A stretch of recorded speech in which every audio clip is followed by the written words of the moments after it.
Hello everyone, it's Andrea, welcome back. Today we take a look at the PKM, a machine gun available for the insurgents. This machine gun is available just for the gunner, has 100 rounds in the magazine, and right now it's the only machine gun available for the insurgents in the game. First of all, if you're new to the game and you didn't play gunner yet, machine guns in this game are not supposed to be used all the time running and gunning. You can still do it anytime it's necessary, but that's not the purpose of the gunner role. If you want to run and gun, breacher or rifleman, it's a better choice. What you want to do in defense is to lock down an area, maybe a street, a building, an objective that the attackers want to get in. And having the large magazine and a bipod, you have a huge advantage. So in order to advance in your position, enemies will need to be smart, flank you, use explosives or maybe smokes. And now let's do some penetration tests with the weapon.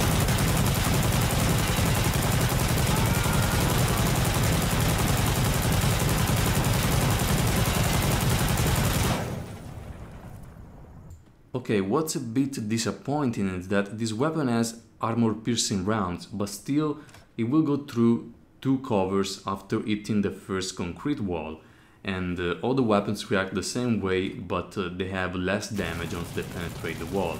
Let's see if I get closer to the wall, if I can penetrate multiple layers.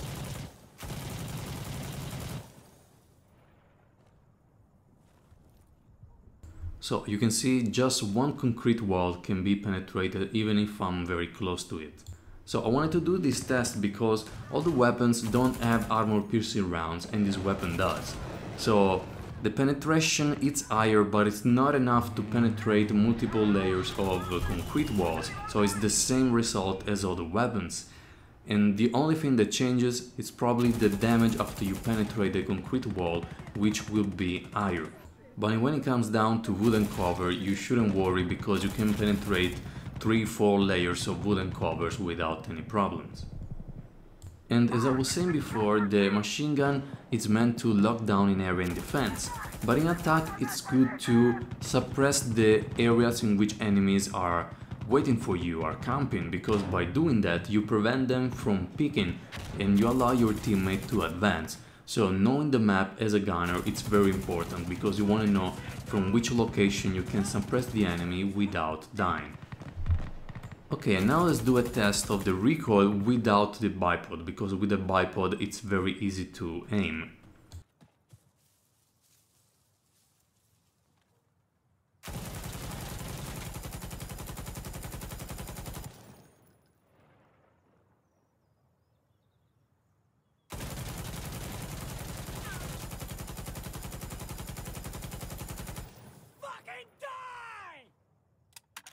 So you can see while crouching the recoil it's much easier to control, and in my opinion it's the only way to kill enemies if you're running and gunning with this weapon. And now let's do the same test with the only attachments available which changes the recoil, the compensator.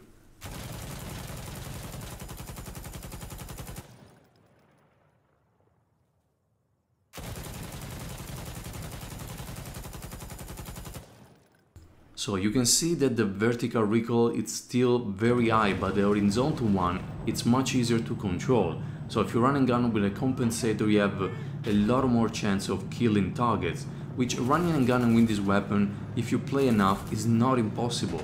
You're very slow, but you can still do damage to the enemies if you know what you're doing. But in my opinion the compensator is not the best choice.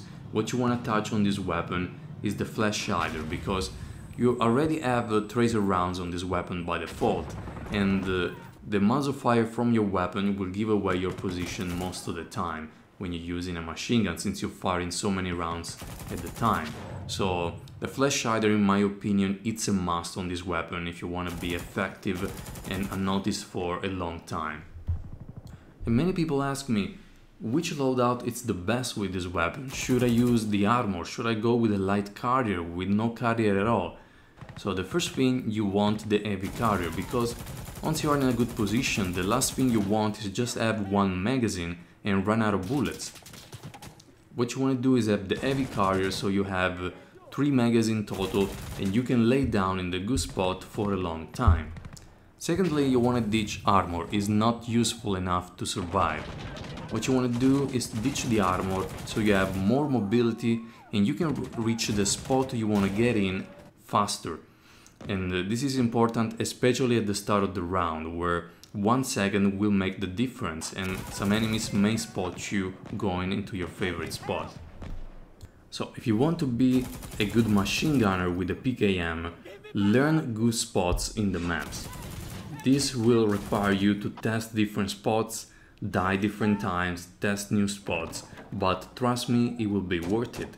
Secondly, you want to learn to manage the recoil in situations in which you can't deploy the bipod. By doing so and learning how to manage the recoil, you will see how many times you can outgun enemies, because usually 1 shot is enough to kill someone with a PKM. So some players I see sniping with a 4x scope that just tap enemies 1 by 1 with this weapon, which is very funny to see. But now guys, let's test the reload time of this weapon.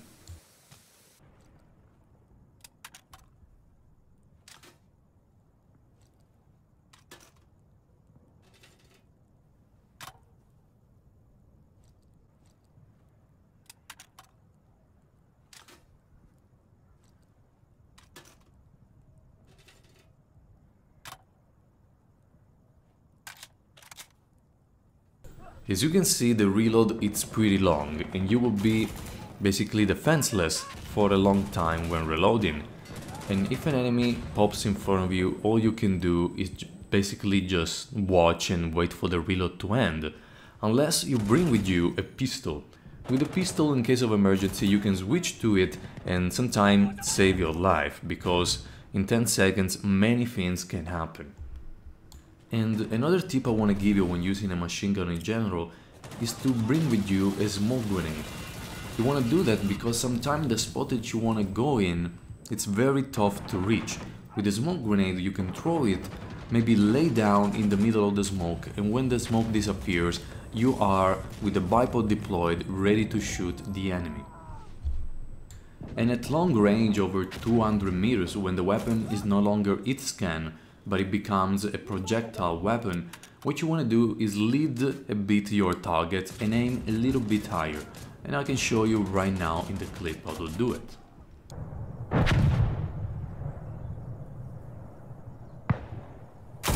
Clear.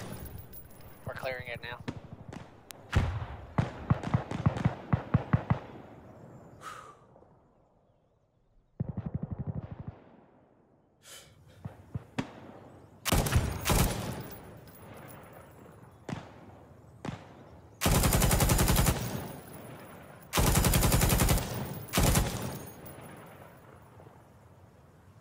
So at range, with a little bit of practice, you can hit targets without any problems. And sometimes you don't want to be too far away from the action, because getting kills is fine, but you want to always play for the team, do the best you can in order to win. And as a machine gunner, especially in attack, drawing attention is very important, which means maybe you spray an objective because there are enemies camping in there and you don't kill anyone, even with the high penetration that this machine gun has.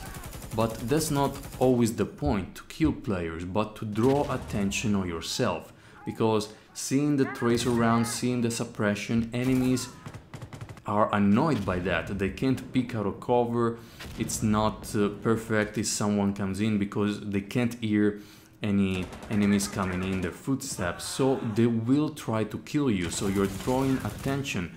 And this is good because then your teammates can use this opportunity to advance and take the objective. So guys, that's it for the PKM. I hope you learned something new, and I hope to see in the future more gunners in attack, because everyone wants to go breacher, marksman, maybe commander, but no one wants to be gunner in attack because of the higher weight. But a good machine gunner suppressing and drawing attention is always useful. So guys, thank you very much for watching. The next weapon review is gonna be probably a shotgun, and we're gonna test the slugs, we're gonna test the flechette, the normal rounds, and see if the shotgun is a viable option in Insurgency Sandstorm. So guys, I'll see you on the next video.